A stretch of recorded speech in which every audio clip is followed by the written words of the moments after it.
Hello, my name is Dawn. Welcome to Treetops. Today I'm going to talk about handwriting and visual perception. So what is visual perception? This is the way our brain makes instantaneous and very subconscious judgments of the world around us. It's developed very early in our development.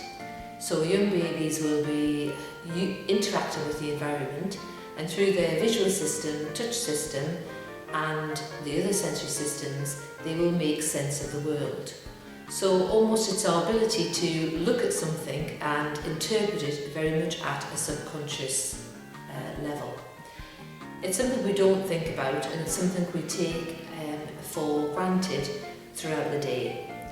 Today we're going to talk about three main areas of visual perception, although when children come to Treetops we do look at 7 areas.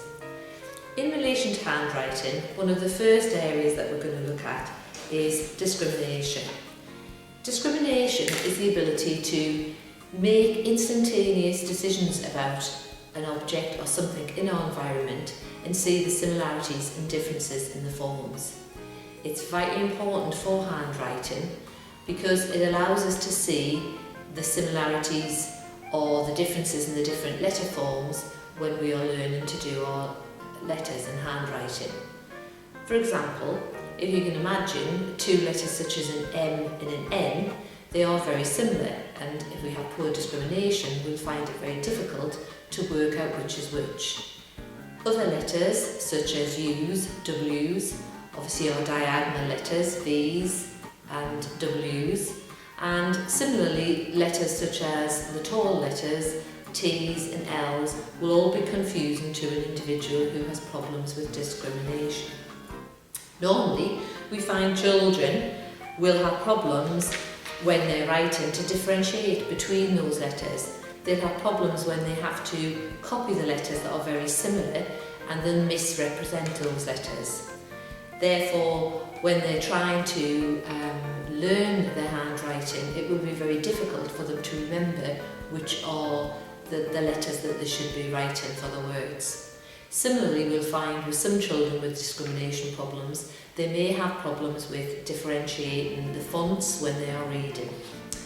The other area that we're going to look at is spatial awareness. Spatial awareness, again, is something that we develop very early on, and it allows us to judge the distance of space between ourselves to another individual, ourselves to an object, and then an object to an object.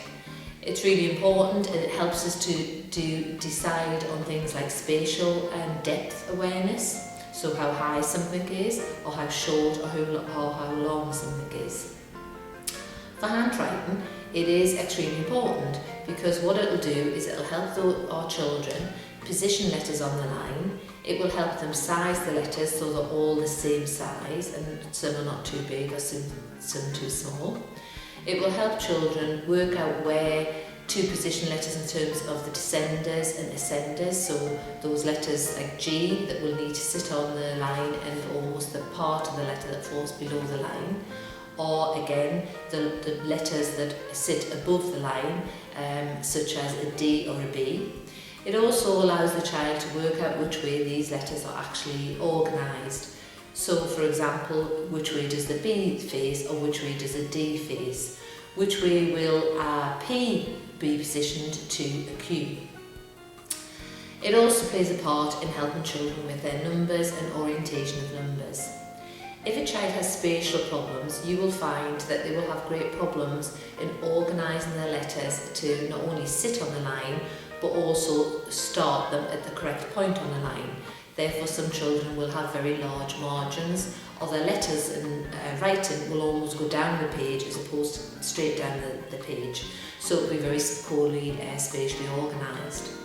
We often find as well that children will have problems with lots more reversals. So again, the B's and D's will be often the wrong way around.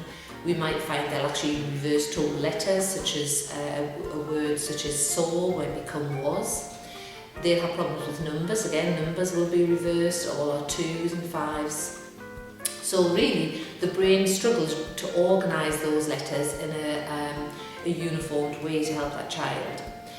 Again, when we look at some of the other problems children have with spatial organisation, it could be even just spacing out the words on the line will be problematic for that child as well.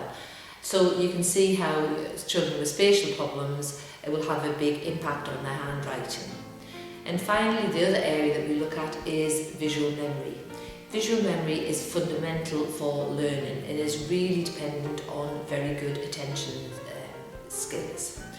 We know that children with visual memory need to be able to look at a visual form, and we need to be able to remember it, to recall it at a later date.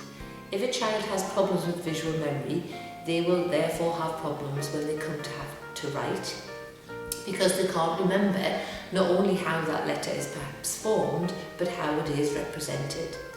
It could also cause a big problem, as you may imagine, with their reading.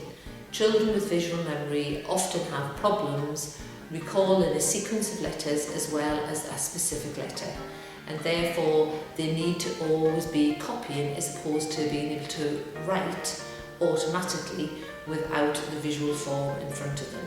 It has a profound effect on their writing skills and their ability to reproduce handwriting and letters at a subconscious level. So how do we help children with visual perceptual skills? Well, obviously we need to encourage the development of this skill in a lot more different ways than just with handwriting. Therefore, we often suggest to parents that they do a lot more different activities that are fun for the children in their daily living. It may be playing puzzles will be really helpful, because puzzles will help their spatial organisation. It will often help children with discrimination. So games such as matching games with pairs is quite a nice game. Picture dominoes is another one. Snap is a nice one, where again the children have to remember what they've seen to recall to then identify and match it with the one before. Often even puzzle books such as dot to dots are really helpful for children. A lot of these puzzle books really help children with discrimination, but again with spatial organisation on the page. We also have a lot of looking and matching puzzles, so things like finding the same object would be quite nice. Which one is the same? Which one is the odd one out on some of these? Again, so sometimes you're bringing in some spatial awareness for children. So which one is orientated a different way, or again, which one is different in terms of its shape and its representation. Bringing in these activities in a fun way will really help children, because what it does is it's provided the foundation blocks that are necessary for their handwriting. And finally, one of the other little tips I would say would be to do more multisensory letter formation. So getting children involved in doing letters, but using far more different materials than just pencil and paper. So therefore things like sand, shaving foam, paints would be really nice. Again, big pavement chalks are nice. And when you're doing the letters with your children, use more multisensory ways. So for example, using the auditory system where you're verbalising or singing about the letter, reinforcing the starting point of the letter. Obviously using the visual system, and also the sense of touch and their proprioceptive system, the muscle memory. So if the children can learn the letters in a far more multisensory and a large way, it will help them to develop letters when they have to transfer their ideas onto pencil and paper. Don't forget, we do have our fact sheets as well that you can obtain to get more information about this subject. Thank you very much.